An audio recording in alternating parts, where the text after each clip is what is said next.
So, I am Tracy Keller.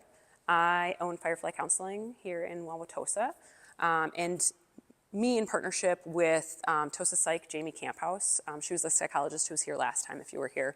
But us with Jane, who's the administrator here at Curiosity Corner, came together and wanted to offer some sort of free services or free options for education for kids that go to Curiosity Corner, but also just in the community. So I'm like really excited that there's like just community people here for the most part, which is sweet because that means we're reaching the masses clearly.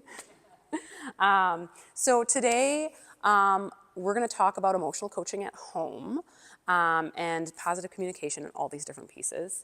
I do want to have a disclaimer that none of this replaces individual therapy, although I'm a licensed provider. Anything that doesn't serve you, feel free to leave. Anything that is helpful, feel free to take with you. And we'll go from there. Like I said before, my background is originally with kids and teenagers. I have since pivoted. Now my expertise really is in trauma counseling and grief work, but I work primarily with women, teens occasionally because they're kind of fun. But the kid piece I found has been so helpful because ultimately a lot of the stuff I'm doing in work with a lot of my female clients ends up being like trauma reparative work, reparenting, really. So I'm using a lot of like the kid strategies in the trauma work I'm doing with my individual clients because they're kind of processing their own experiences and how it relates to their parenting and right? So thought that this is a cool opportunity to kind of give you a little bit of a framework of what we're gonna do tonight. So tonight, we're talking about like emotional coaching, and I really want to like break it down into like a coaching perspective, right? So if you're going to go be a football coach, the first thing we need to know is like how to play football. So the first part of this is going to be a little bit of like, here's what you need to know physiologically is happening with your kids so that you can best like attune and address what's going on for your kids. And then we'll kind of move into like the plays of the game, right? Of like how to like read the plays, how you can kind of like help coach within that. And then finally within like the specific techniques you can take home to do coaching at home with your kids. So I want to start with like a visual little exercise though, as we kind of were talking before we started here. But I want you to think about a time in your childhood when you had a really big or intense emotion. So just take a minute. Maybe it's hard to pull up, but a time where you had a really big feeling. Maybe that's an angry feeling, maybe that's a sad feeling, maybe that's an anxious feeling, embarrassed, guilt, shame. It could also be a time if you don't have something immediately coming up to you, it could also be a time that maybe you got in trouble, that you remember getting in trouble. So as you're thinking about this experience, I want you to think about how was it managed? Like what was the response? What was the reaction that you got from caregivers? Did you feel supported? Did you feel the opposite? Did you feel understood? Did you feel misunderstood? Did you feel seen? Did you feel ignored, right? And what did you learn? What was your takeaway from that experience, right? So just as an example of like how you can be a kid and how you can have a feeling, because you should, and however your parent responds can be like, oh great, I feel like more connected with you, that's awesome, and look at me having feelings and feeling good, right?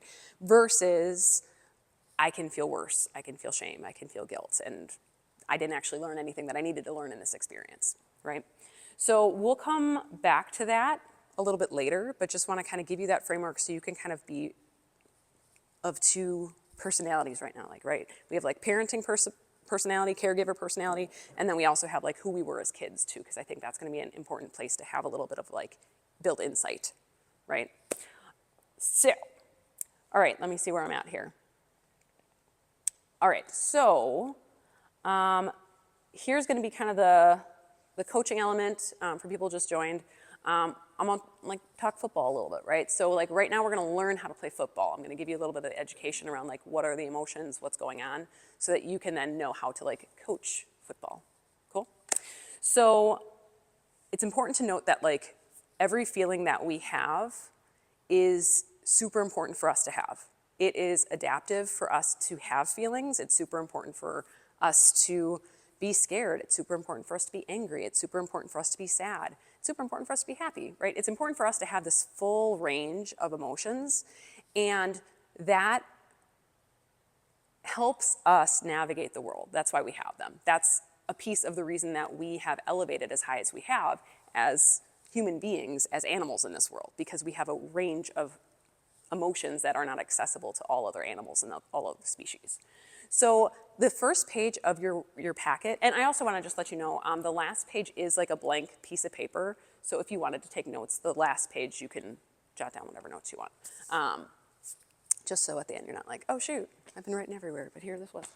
So the first page will talk about the different functions of feelings. So why we have those feelings. And because I think it's important to note that like our goal here after tonight is not to like get feelings out of our kids, right? Our goal is to like help them to read their feelings correctly, cope with them so that they can navigate the world that much easier, right? So anger is a super important feeling because anger says something has to change, right? Anger says, maybe I need a change. Maybe you guys can relate to me with this with the toddler situation, right? Maybe I need a nap. Maybe I need some food, right? Some basic needs I may need to have. And if I'm not getting those things, I am cranky, right?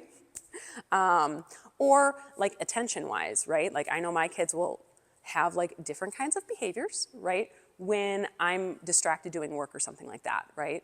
Like there's emotion going on for them, and it's kind of telling me something that needs to change, right? Maybe I need to be more present. So anger, something has to change. Sometimes it can mean something else has to change, right? In the example where I'm working, something has to change for my kid, right? They need me to stop working. They need me to pay attention. In a kid situation, maybe the thing that needs to change is someone needs to stop being mean to me on the kickball field. Someone needs to let me play, right? Maybe I need somebody to see me a little bit more, right? Something has to change. Fear, another super duper important feeling that we have. A little anxiety is great. Everyone should have a little anxiety. That little anxiety says, hey, we don't want to die, right? We want to keep ourselves physically safe.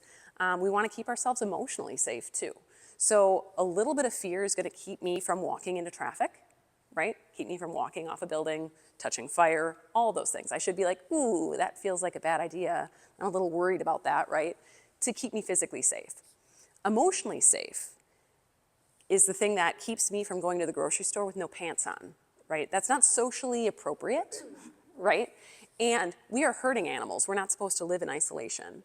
So it's really important from an adaptive perspective that I fit into the group, that I meld into this, that I conform to social norms and don't go to the grocery store without pants on, right?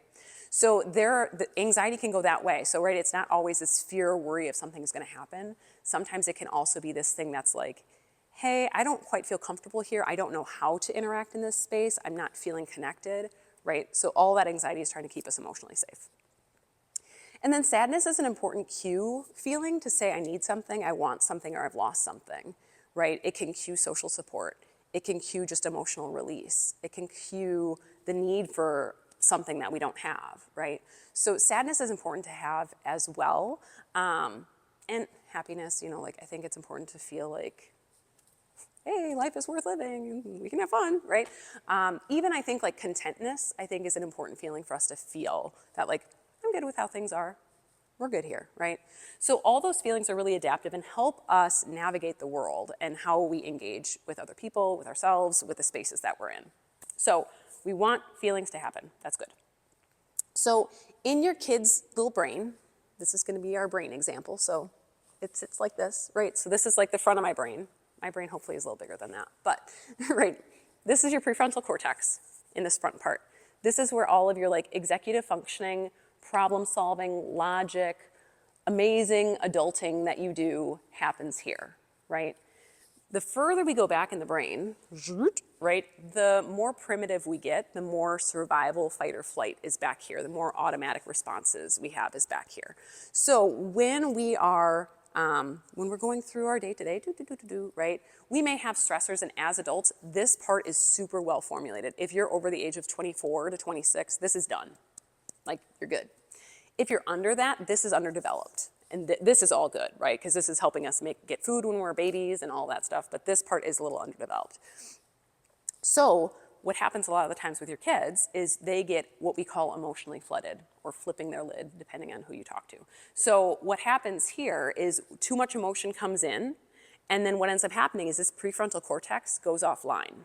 So there's no logic, there's no reasoning, there's no problem solving going on. We're just feeling, right? So when your kid is having a temper tantrum that like you can't like break through to them, it's because they're like, that's offline, you know? It's not accessible to them. So the main thing to kind of know within this is to be able to kind of read the room, read the situation, see where we're at, because if I'm trying to logic to something that has no ability to logic, I'm wasting my breath. I'm probably getting frustrated because nothing's clicking. And of course it's not clicking. Their brain can't do that, right? So the main thing for us to know within that is that that's kind of the mechanism of what's happening. So in order to kind of get to a place of learning, we need to help their bodies kind of like start to calm down, to kind of regulate, so that they can then have that conversation of like, hey, we don't run in traffic because that's not safe, right? So the other thing I'll say with that, I'll go over here and then I'll bring it back. So there's a difference too between feelings and behaviors, right? So feelings are the emotions we have, right? Happy, sad, angry, scared, all those good things. And I talk about those mainly because they, like, all the other ones kind of fit under one of those umbrellas. But behaviors are actions, right? And I think the most important thing that I got when I was working more with kids is like looking at the function of the behavior. What is this behavior doing for them? Not in a way that the kid is manipulating me, because kids, again, that prefrontal cortex isn't usually like established enough to be manipulative, so that's not really a thing, right? But like, what is the function that they're trying to get met, right? So for instance, when I'm working at my computer and my 4-year-old comes in and just like won't stop hitting the freaking enter button, right? And I'm like, right? She is not in a place where it's like, oh, I'm gonna manipulate you so you pay attention to me, right? Like that behavior is saying, I am feeling ignored right now. I'm not feeling connected. I'm feeling disconnected. And in reality, if I'm feeling disconnected from my mom, like at 4 years old, that's not safe, right? So that's a response and reaction, be like, hi, do you see me? Do you see me? Hi, I'm pushing this enter button. You have to pay attention to me, right? So I can be like, just stop doing that. And most of the time, because I'm a human, right, I get a little emotionally flooded and I'm like, can you stop? Can you get out of here, right? And ultimately, it doesn't stop the problem, right? Because I'm just dismissing the function of what she's trying to get met. So what I can do instead is look for, okay, I see a behavior. What is the function of this behavior, right? What is my kid trying to get out of this situation right now? What need isn't being met? One of the coolest jobs I had, that I only worked at for a short period of time, but it was cool because the trainings were awesome. But I did in-home therapy for a place that served kids with cognitive disabilities and then emotional behavior concerns on top of that. And one of the trainings, like the thing they preached was like, there are no bad kids. Like every kid is trying their best, and if their behaviors aren't showing that, there's a need that's not being met. And as parents, it's our responsibility to kind of help figure out what is that need that's not being met. So if you're seeing a behavior, if you are regulated enough to look and see like what is actually the function, what is my kid trying to get out of this, right? It kind of just helps you keep your prefrontal cortex online more and keeps you from just kind of that knee-jerk reaction of like, get out of here, even though that happens to me sometimes and then I have to repair, blah, blah, blah, it's fine. So all of those things to say, looking at that function is a really important piece of being kind of parenting as well. Okay, so I want to introduce this idea of reflective parenting. So reflective parenting is probably the most important parenting skill that I will give you tonight, and it's also the easiest one.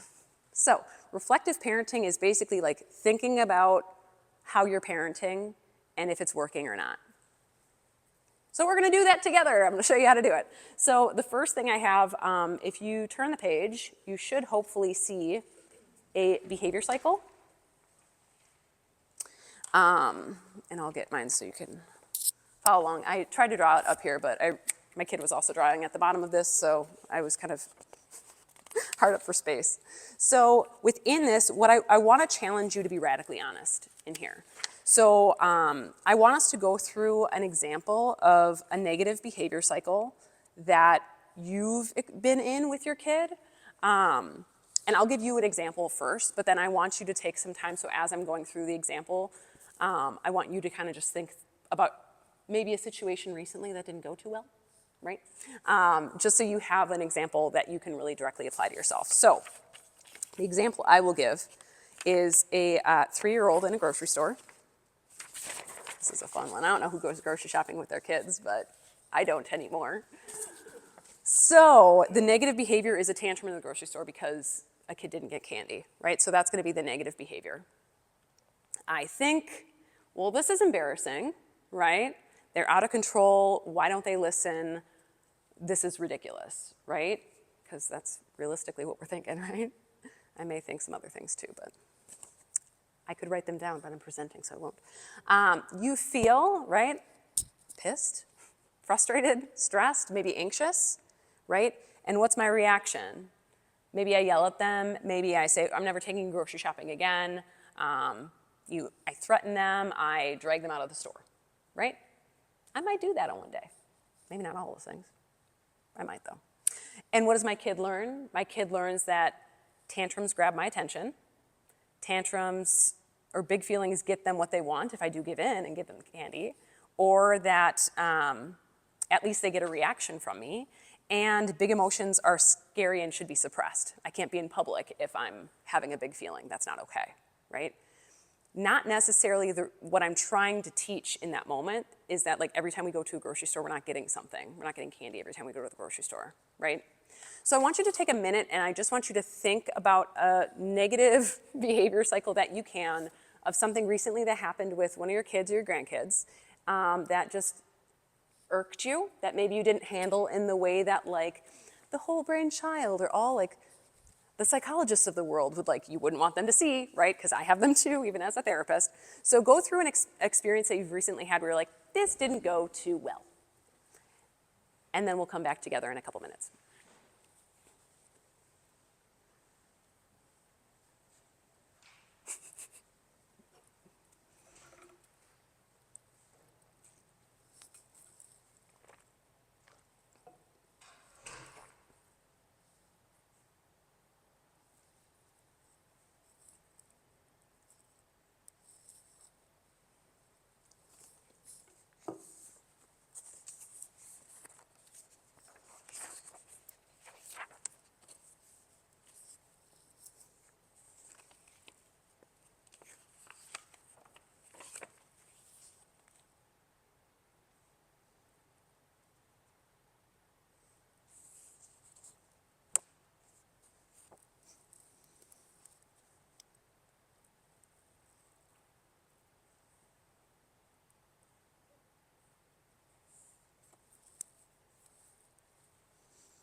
Give it just another minute.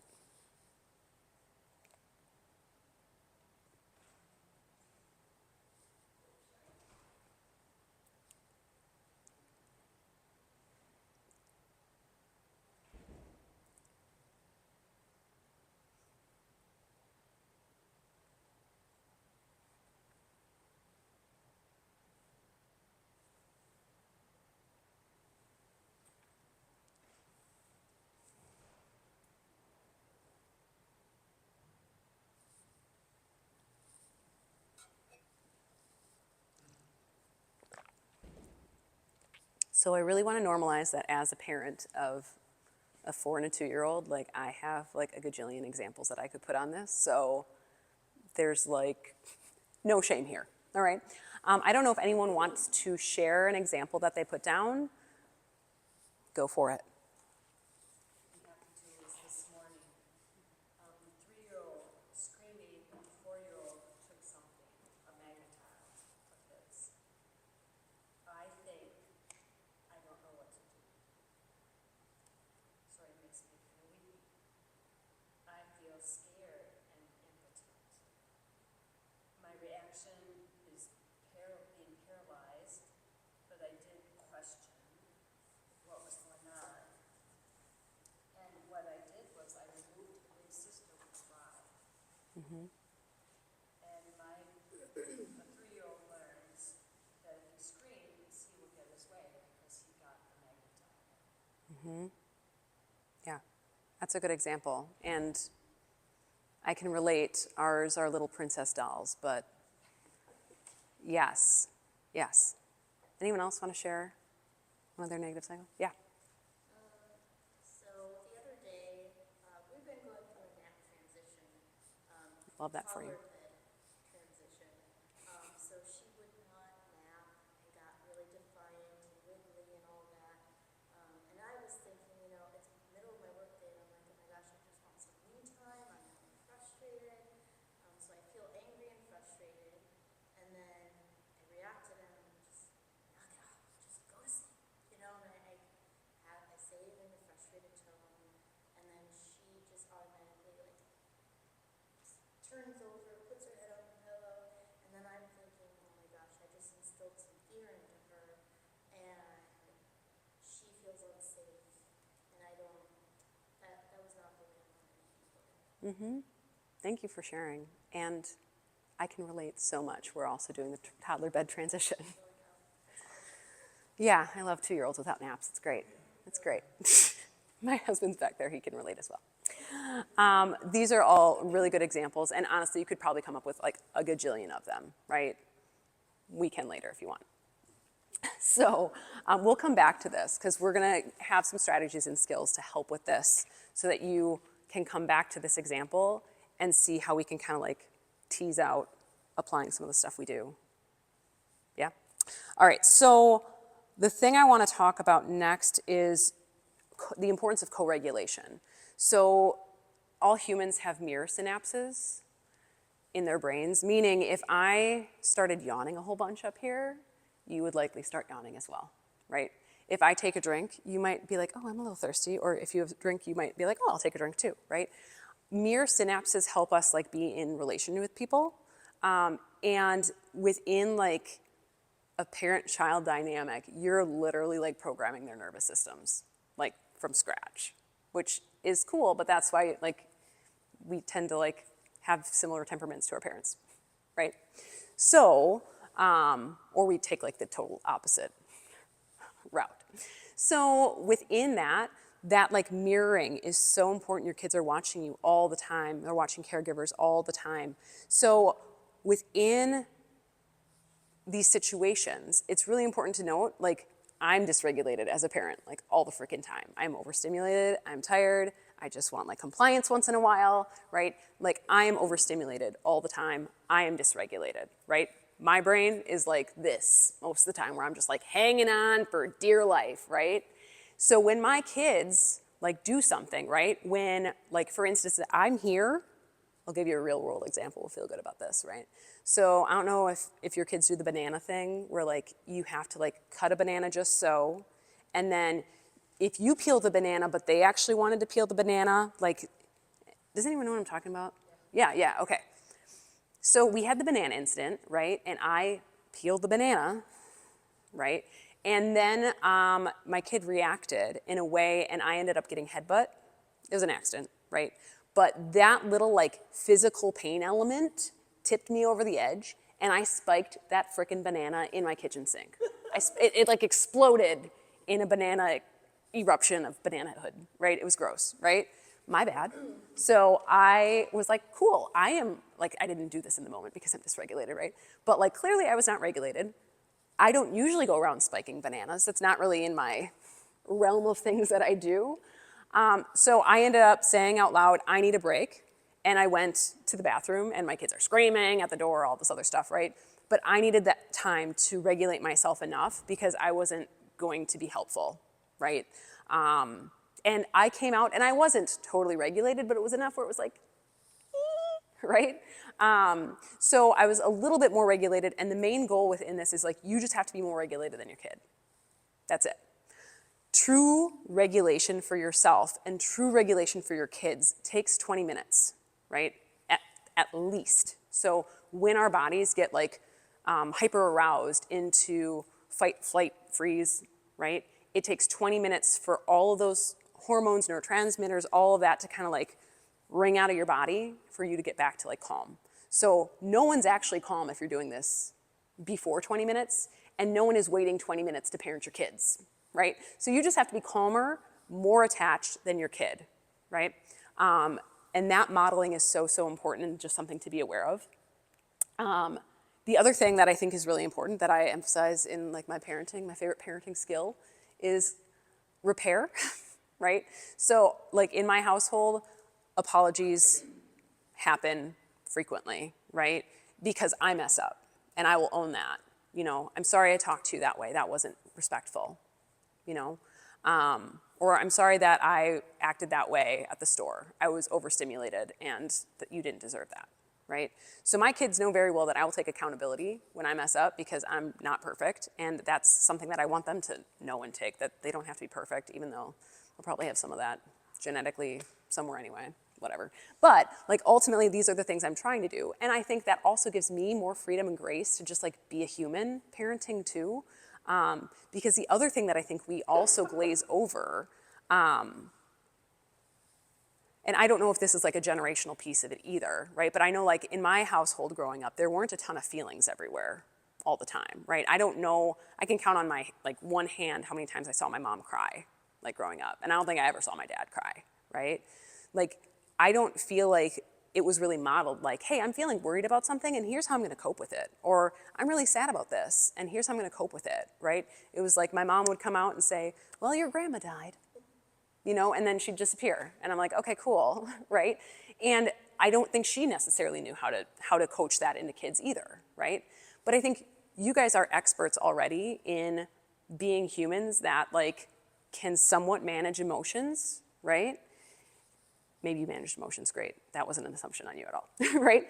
But you're humans who are like functioning in the world, so you're probably doing fine. You guys are basically like the Jordan Love of like quarterback, right? And your kids are high school or like pee-wee football, right?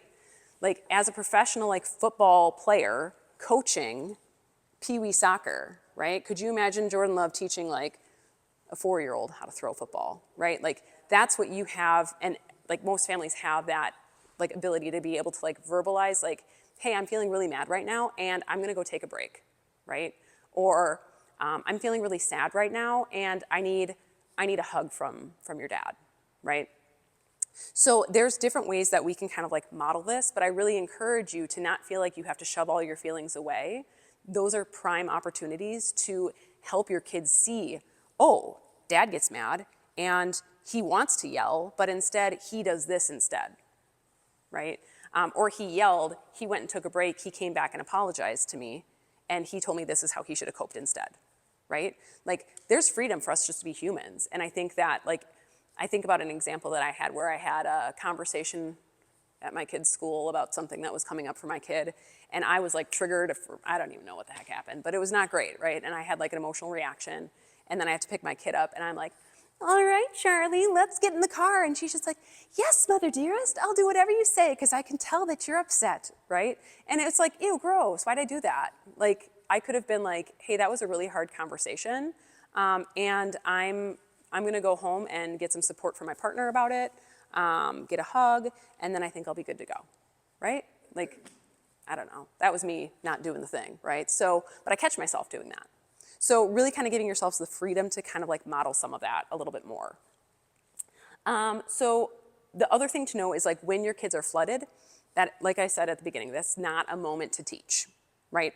that is a moment to support, so we can kind of help them get to that regulation part. And if you come back and talk about it later, cool, perfect, awesome, right? But if they're like going off and then you're like, we don't have candy, blah, blah, blah, because of X, Y, and Z, like there, nothing is going in. Like you're talking to a wall and it's not helpful at that point, right? So that's where like that connect and then correct, right? That mentality comes in to kind of help to like calm the space, connect to them, help them co-regulate, and then be able to kind of like talk through what's going on. Okay. The next thing I'll kind of talk on is just like strategies to regulate yourself, because we could all use more of these, right?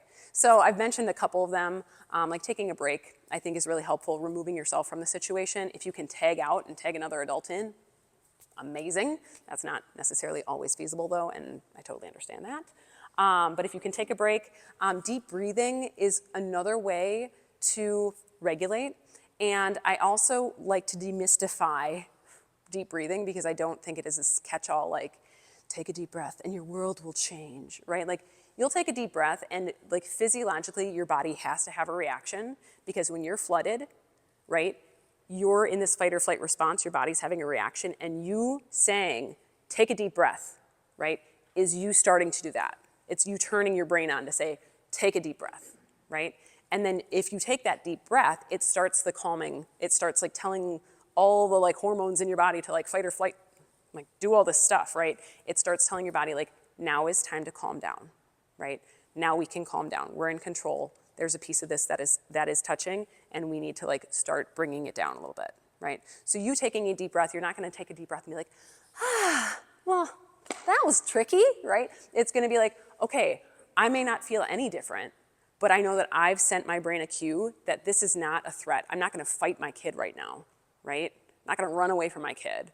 Like, I need to be the parent and I need to calm myself down. So that's what taking a deep breath is gonna do. You may not see anything change, but it physiologically has to. It's just how your brain works. The other thing I would say, cold. Cold on your chest or like solar plexus can be really impactful to kind of like help start that calming response.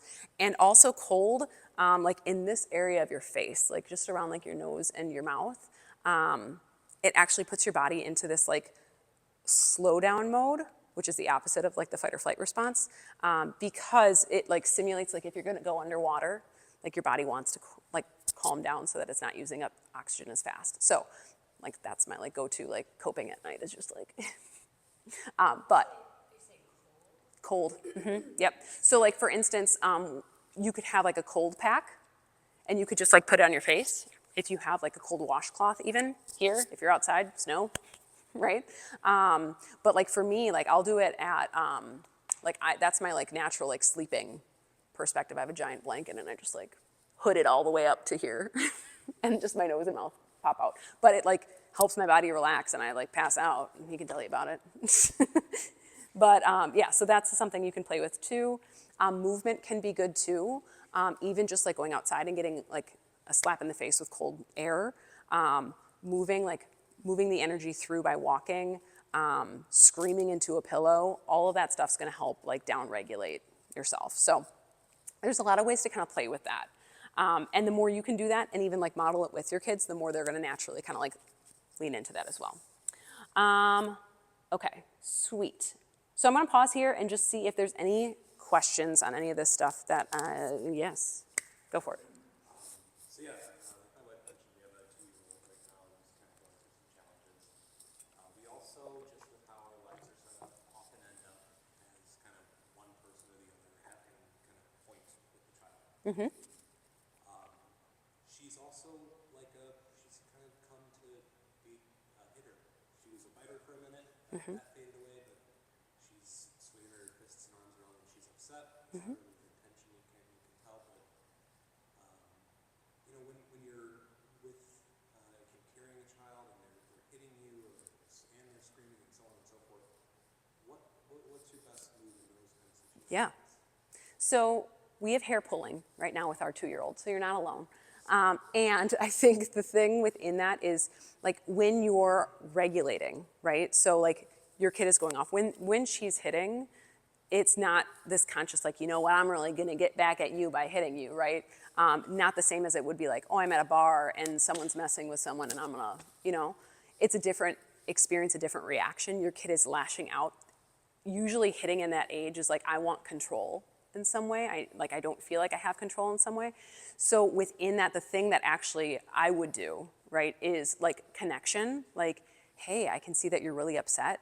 And I can also see that your arms aren't being safe right now. So I'm gonna hold your arms until your arms can be safe again, you know? Just as often she's hitting herself, like in the process of doing it. Same, yeah. Your arms aren't being safe for your body or my body, and I'm gonna keep us both safe because I know that's not your intention. And when you're calm, we can talk about it, you know?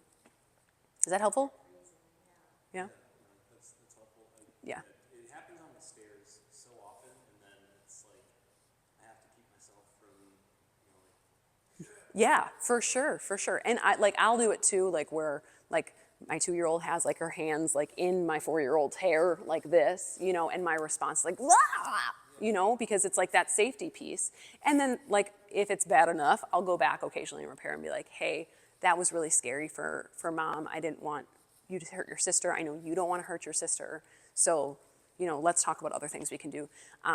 There's some other things too we can do like outside of the moment for teaching that we'll get into as well that I think will help with that too. Yeah, anything else? All right, let's dive into then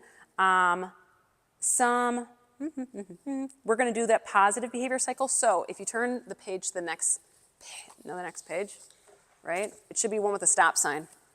So you're gonna see a big old stop sign here. Stop. And that is your cue of like regulate yourself, right? Traditionally, right, when people have done this, like magically somehow like what you think and what you feel changes, and I think that's bull, so no. So it's gonna be like the same kind of behavior. You're likely gonna think the same thing unless you take amazing nuggets from this talk today and then you're just like, oh, I'm on this, right? And if so, cool. I won't.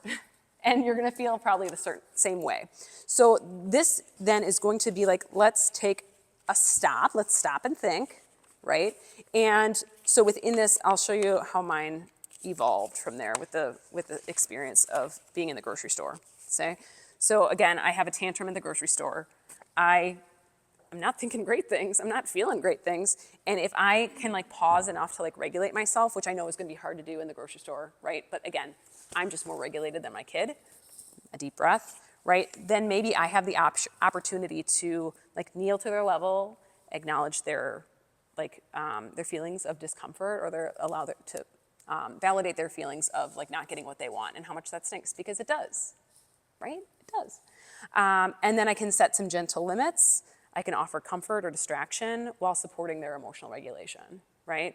And then they end up learning that big emotions are okay, right? Like, mom's not afraid of my feelings. She can actually help me with them. And I'm also teaching cooperation. I'm also teaching calm problem solving, right? I'm teaching all these other pieces of it too, right? But again, you're not gonna do that if you kind of just jump from the feeling to the reaction. And the only thing we really have in our control is kind of taking that break or noticing, right? My body is not regulated right now. Like, I'm not regulated to parent right now, right? So doing what we can to kind of step back, calm, so that we can react in a way. Is gonna be a way that we can kind of step into that coach role instead of, you know, the other ways that don't always work. Yep. Okay, so I want to now move into then emotional education for outside the meltdowns. So these are things you can do when your kid is regulated, which is probably more often than not, hopefully, right? But there's a lot of really cool, fun ways that you can kind of bring this in, and there's a huge long list. I kind of threw everything at you guys because I did like a group at one point in time that was like it's called Coping Club. It was super cute. And I basically like every week I'd have like something to go home and do with your kids. So I like went through all of that and I was like, here, I'll throw it at you, take what fits and leave what doesn't. So I'm gonna just kind of go through these things. You have a handout in your packet too that has these listed. So if there's anything in that I talk through but didn't like put in as an extra note, feel free to take notes on these things if it feels like there's anything that's extra helpful. So belly breathing. So belly breathing you can kind of turn into cool things. So belly breathing is basically deep breathing. The way to teach it really is that like your body's a balloon, right? So when you put air into a balloon, what happens?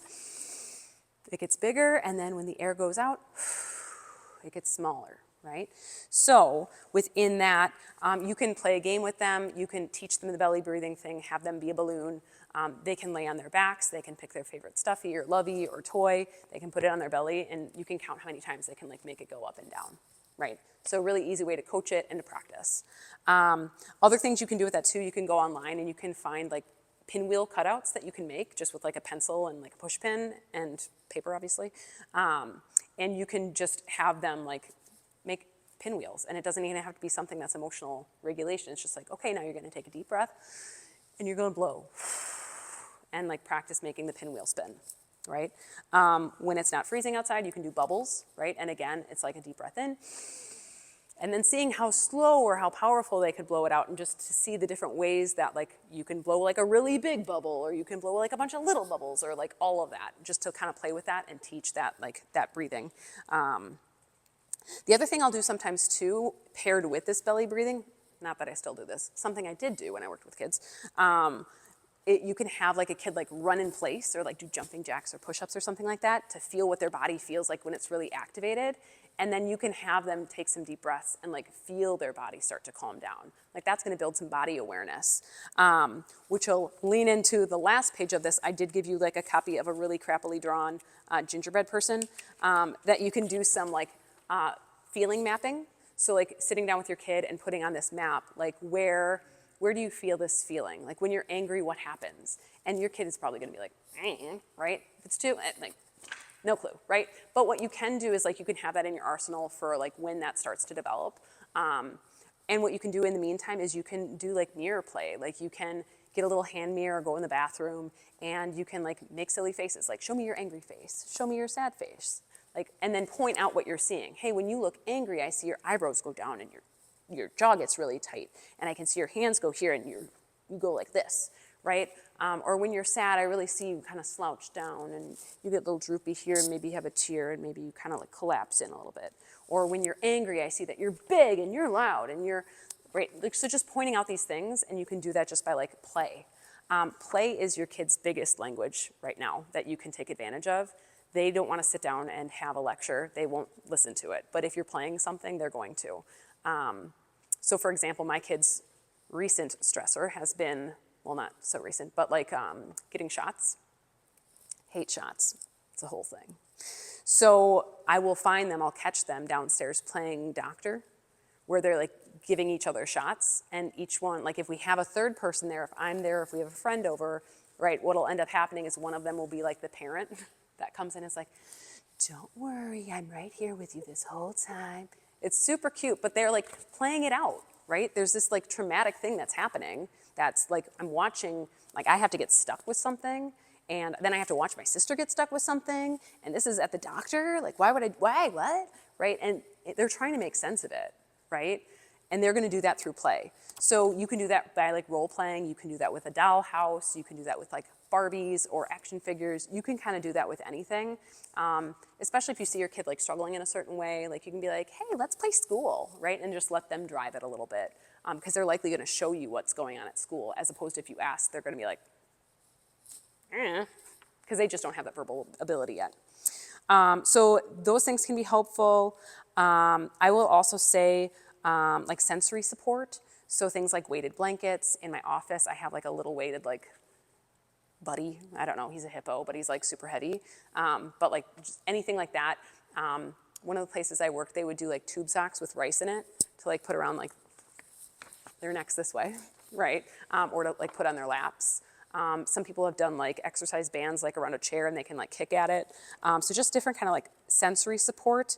Rocking can also be really helpful. And also like compression. So like if your kid is hitting, right, like a tight hug can be helpful in helping to regulate too. Bibliotherapy is like my favorite thing. So that is basically reading. So there are books. There are a lot of kids' books. Most kid books have a plot. Most plots have feelings. So any book you can really turn into bibliotherapy, where you basically just slow down, you say, how is this person feeling on the page? What tells you that they're feeling this? And what might be going on that tells you that they're feeling angry, right? There's specific books you can do that specifically talk about the different feelings and ways to cope. There's so many books out there. And this is kind of like low-hanging fruit of something that you could easily do. Even like TV shows, like you can watch TV or like movies, like Daniel Tiger is a great one where you can just kind of be like, what's Daniel feeling? And it's like pretty obvious because that show is to teach like social emotional stuff. So there usually is a feeling in Daniel Tiger that you can kind of call into of like, hey, how are they feeling? What's making them feel that way? What tells you that they're feeling angry? What might they do if they want to feel better, right? So those things can be really helpful. You can turn a lot of games for like a little bit older preschool kids. 2 is going to be a little tricky, but like maybe you got a good 2-year-old, right, who can play like Uno or Candyland, those types of things. Anything with like a color, you can turn into a feeling game. So Candyland, what you can do is you can like assign a color to a feeling. So red is angry, blue is sad, green is scared, right? And anytime you land on that feeling, you have to like show me what your face would look like. Or you could do, or tell me about a time that you would feel this way. Or what's something that might make you feel this way. So being able to kind of incorporate that, and then like you can also like throw in like a, like purple is like a goofy face or something like that, or a high five, something like that, just to kind of mix it up and make it more fun. Feeling charades, so you can like act out the feelings and have you guess the feelings that we're having. Uno and Candyland are good ones though. Okay, let's see what else I'm at here. Check-ins are another cool thing you can do. So you can kind of help your kid to learn body awareness by doing check-ins. You can do this in a lot of different ways. So you could do this with like a thermometer gauge of like, how are you feeling? You can do like one of these, like how was your day? How are your emotions today? Or even in a moment as they're starting to calm down, hey, where are you at? Are you still feeling good or bad? You can also just ask about feelings, like, hey, when you feel angry, where do you feel that in your body? Hey, when you're feeling sad, where do you feel that in your body? Kind of like similar to that body map. But you can kind of just do it in like a day-to-day thing of like, hey, how's your body feeling? Where's your emotions at? Like just building that vocabulary is really gonna decrease a lot of the emotional outbursts that we see too in kids. Okay. And then the last thing I've got is kind of like a calming corner or like a happy place. It can also be like a toolbox, but just things that you could put in a spot in a house where you can access or where they can access tools to help regulate. So these things could be like a glitter bottle. It could be like paper to rip up. It could be coloring. It could be a weighted stuffy. It could be maybe not Play-Doh, but something else squishy, right? Like it could be a lot of different things that you can put in that'll help like bring, that they can go to that's calm. You may already notice that your kid may or may not have a space already created. So like my oldest has like her bed is her like safe space. So like we don't have any tools in there, but like I think she has just like organically kind of found that like when she's upset, if she goes on her bed and like just like covers up with her blankets, like that is something that just helps her nervous system. You may see kids will like suck a thumb or do other things. Sometimes they'll rock, right? But there may be some things that your kids are already doing naturally to self-soothe, and you can kind of like play with that and like help bring some more of that out. And then the thing within kind of a coping corner or a calming space is you're gonna use it when they are calm, like when they are super calm, and then you're gonna role play, you're gonna act out those things, because when they're like this, it's not gonna, well, why don't you go use your coping corner? Because it's not a time to do that, right? So being able to practice it, play with it, have it be a fun, good space. You could even make it like a blanket fort somewhere, right? Whatever your kid's into, but all that stuff's gonna be good to kind of help calm. Okay, so the last thing I wanna just do before we kind of close up or do some questions. So if you weren't here at the beginning, I had everyone think about a situation when they were a kid where they had a big feeling, mad, sad, angry, and what the response or reaction was from their parent. Like how did they respond, what did they do, and then what they learned, like what was your takeaway from that. And I want you to revisit that experience and think about what you needed that maybe you didn't get met, or what would have been helpful. What kind of response did you need from a caregiver? What did you need them to see that maybe they missed? What would have been helpful for you to get the lesson that adult you knows you needed to get from that experience? So just to be able to kind of see how our parenting strategies, right, can come from where we come from, right? But also to notice that like being in this phase of parenthood can also probably bring up some emotions too from our childhood and what we're trying to do differently, right? The last page of it is, that I don't have on here, is a resource. I'm going to be doing a group for like reparenting your inner child. So there's a couple times that I'm gonna kind of get the group together and then kind of see like group times that may be available. But just as an option or a resource that you can feel free to share around, or if there's any interest, you can always reach out through email or call and we can chat through that. But otherwise, I will leave time for questions or whatever's left with the last kind of 5 minutes that we have. Anything? I wanted to share a good skill that I've learned with my daughter. Yeah. We've been, like, when she's upset or happy or whatever emotion she's feeling, we name it for her. Mm-hmm. And recently, because we've been doing this for like, what, 6 months or so, recently she had she was very upset, and then I just hear her say, "I'm so frustrated." Mm-hmm. And I was just like, that is amazing. Yeah. Just showing her what it is and naming it helped her feel better. Absolutely, absolutely. And being able to name it will decrease the tantrums, right? Because a tantrum is just like, I don't have language for this, you know? So naming it is huge and being able to help them name it. And it's fun when they're able to be like, Yeah. I'm frustrated.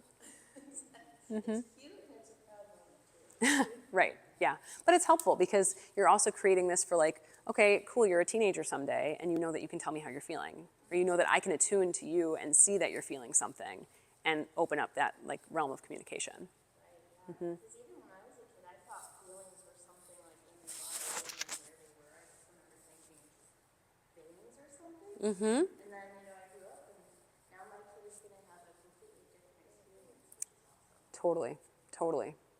Yeah, I think the like millennial-y generation kind of grew up in like a space where indirectly we were getting a lot of like shame and guilt signals, like go figure it out, or that's not right, you know? And I don't think that that came from any kind of like malicious space. It's just kind of like how the parenting has kind of like trickled down.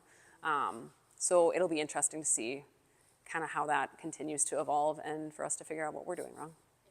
Exactly. Yeah, I know, right? I know. Oh, I have a question. yes. What if the negative behavior continues even after we stop and like try to deregulate? So do you have like an example in mind that you're thinking of? Well, the example that I thought on our paper is that like every night like bedtime is a struggle and she's trying to avoid it. Like Yes. I need to go to the bathroom again. I need more water. I need this. I need that. Like, can I tell you a story? So I have no idea what that's like. yeah. Yes. So, Yes. like, I feel frustrated, and I've been trying, like, just recently, like, this week, I want to say, I started being like, okay, we're going to have a timer, and if you get ready in the 15 minutes, we don't have any time for fun, but if you can get ready in 10 minutes, then we have 5 minutes for fun. And like, so I just recently started that, but sometimes she is still like, okay, Mom, I need this, I need it. So it Yeah. doesn't, Yeah. I'm trying to, Totally. And it's tricky, right? Because like, again, that behavior and thinking about like, what's the function of it, right? The function for a lot of kids at that age, like, and it's happening in our house too, is that they don't want to disconnect, right? Like being alone in a room, going to bed is like a big intimidating thing, you know? So to be able to kind of notice that, I've seen too where you can do like token thing, like having like 2 or 3 tokens, and they have them to start, and we've done this with our kid at one point in time where it was like, you have 3 tokens and you can choose when you're going to use those, but you only have 3. and then that's all you have for the night, and then we're done. So having some of those boundaries, but I think within that connection piece, I think it is going to be like, hey, I know that going to bed is scary. Like, or I know that it can be hard to shut down at the end of the day, you know. I think the rituals are really helpful. Maybe making sure that there is something that's really connecting before bed. Maybe even doing like a guided meditation together, or some sort of like routine story, like how you finish your night, or even like a good night song or something like that, can also help just within disconnecting in that way. Some bibliotherapy if you like it, right? There's a book called The Kissing Hand, and it's basically this raccoon goes to school and doesn't want to go because it's his first time at school, so his mom gives him like a kissing hand, where like she kisses the cheek and then or the hand, and then the hand can be like a kiss that sticks with the kid. So things like that may be helpful too, and just kind of like building in something like that. We did the kissing hand with my kid, and then like put it on like her Tony box on like a custom thing, so then she could listen to it like afterwards too. But so frustrating, and there are still nights where I'm like, go to bed, right? But I think you're probably going to have more patience if you kind of are looking at the function and trying to get that function met. But this is like really developmentally appropriate too for where they're at, which stinks for you. Is that helpful though? Yeah. Okay. Anything else? One thing I was going to say about the hitting stage, my son went through that, and I felt like a lot of the times, I mean, some of the times they're just, crazy, but I felt like a lot of the times he just needed to like get some energy up, so I would give him like two things to hit, like a pillow or like a giant stuffy or something, and that seemed to help. Yeah. Yeah, redirecting into something Thinking, else. Give him something they can kick or something they can throw or whatever. Yeah, redirecting that energy in a different way. Push-ups on a wall or push-ups on the floor can be a helpful way too, but again, like if your kid's dysregulated, the chances you're going to get them to, like, redirect, I think, is the biggest thing. If you can redirect that energy into something else, cool, and if not, like, it's perfectly fine to get a little bear hug for a minute. Little straight jacket hood. Yep. I love you so much. Awesome. Anything else? Yeah. Yeah, I did have, it was kind of a combination of your story from earlier, your example just now, and your grocery story. What if the source of the tantrum is like a desire or want that they just can't have, right? So they continually are kind of getting re-drawn into the tantrum. Distraction is not really an option if you're out shopping, for instance. Yep. It's everything they see and want. Yes. Is the solution just like, okay, we got to give up on this grocery run, we're not going to butter tonight? Yeah, so like in the specific grocery, the main thing can be like a redirection, right? So I think it depends on like the dynamic of what's going on. Like in my example, like I would probably redirect her towards something that we're gonna get anyway. Like, hey, we're not gonna get candy, but you wanna help me pick out a snack that we can have later? Right, so like redirecting it into something else, or redirect into something else completely different, right? Of like, hey, do you think you can help me be like a cash register, like a cashier do you wanna help me check out or something like that? So like changing gears into something else. But I think first you have to connect with that of like, yeah, it's really hard when it's a looking trip and it's not a buying trip, you know? Or I'm gonna get this ice cream specifically for us to share a little bit later, you know? And I wonder if you wanna help me be checkout later, you know? So trying to find some of those subtle redirections. It's tricky, and it's not gonna work like perfectly every time, right? But the hope is that you can like redirect enough that you can at least finish shopping. But I have also left a grocery store. The last time it happened that we were in Metcalf's, and she was like crying, yelling, screaming, and I was just like, let's just pick a new aisle. And I took a right, and it was the snack aisle. What am I doing? Perfect. Perfect. Yeah. Did you have something? Well, I was just gonna say, for me, it's hard to have all those ideas. You know, like, Yeah. you know, the cashier, that's a great idea. I can't seem to come up with stuff very quickly. So, Yeah. And that I think is like, that is fair, right? I mean, I'm presenting, right? So that's like the thing that I should probably have like ready on the ready. So I think within that, I think it could be maybe preemptive planning ahead. So if you know there's certain situations where your grandkids are really gonna struggle, maybe it's like, okay, and I know I'm gonna bring a snack cup with their favorite thing that's gonna get whipped out when we have that issue. So they're not gonna know it's here and then magically like snack cup is here, phenomenal, right?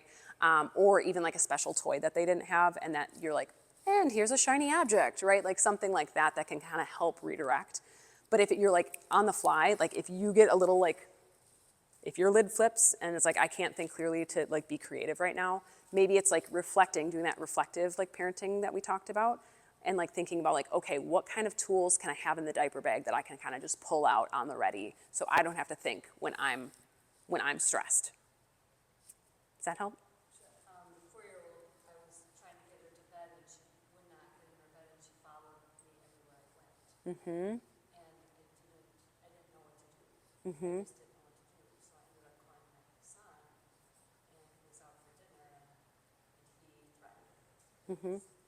So to that point, I have all these ideas now of brainstorming with her. What, we know that you don't want to, you're not going to want to go to bed. And here the 3-year-old is waiting in his bed for me. Yeah. So it's like trying to get 2 down. Totally. Yeah. Well, and I think in that situation, the function is that their parents aren't home. Like that their parents aren't home, right? The function of that behavior is likely that, like, if you're doing childcare because his parents are out to dinner, right? Like that's likely what's fueling that. So being able to look into like, okay, do we have time when we're all getting ready for bed where maybe we like write a letter or something to mom and dad, or before they leave, do mom and dad set something up so that there's like, I will wake you up and give you a kiss when I get home or something like that, right? Because my guess is what you're experiencing is like the separation anxiety, and you're not going to be the person to fix that because you're not the person who's like creating all that anxiety. I think the best you can kind of do is be able to like validate like, hey, I get it. It's hard when there's somebody new putting you to bed. And that's really hard. And you know what, I'll make sure dad comes in and gives you a big old kiss when he gets home, And also that boundary of I need to go put your sibling to bed. And I think at some point too, if it's like, okay, well, I'm not gonna be able to, like, I'm gonna be stuck here and the 3-year-old's waiting, right? It may be like, hey, do you wanna be my helper and help me put your sibling to bed? And then we'll get there and it'll be 11 o'clock and I got no downtime. And I just, I ate dinner at 10:30 then. Perfect, yeah. But I just wanted to bring you in my pocket. Yes. These ideas are great ideas. Yeah, absolutely. And if you, like I said, before you go, write a play-by-play, and even like talking with your son of like, hey, this is what historically has been happening. Like when I'm in that space with 3 little kids, like I am not thinking on the fly. Like, can you help me kind of like strategize like through how to like navigate like bedtime, or what kind of routine may be helpful. Or maybe having it in your mind before you go, like, oh, I'll have her color a picture for them while I'm putting the other 2 to bed. So just kind of like plotting ahead may be your best bet, but you're not going to always anticipate the stuff that arises. It's so tricky. Okay. Well, we're a little bit over time. I'm happy to stick around if there's other questions, but otherwise there is another one. I don't have the thing on me, but there's a schedule in the back, so feel free to take a peek. Whatever it says, I'm not even sure what the next one is, but it's going to be a good one. So, I see you have it. Can I snag it? March 3rd. Yeah, March 3rd, Bridging Worlds Parenting Preschool Communication. Same time. Yeah, 5:30. It'll be here. We'll still have childcare. So just shoot an email out if you need childcare at all. Otherwise, I'm not. I think it's me. Might be Jamie. I don't know. It'll be one of us. We'll be here doing the same thing. So feel free to spread the word. We just want to get free resources out to people. So yeah, happy to answer other questions or talk if anyone needs any extra support. But otherwise, thank you all for coming.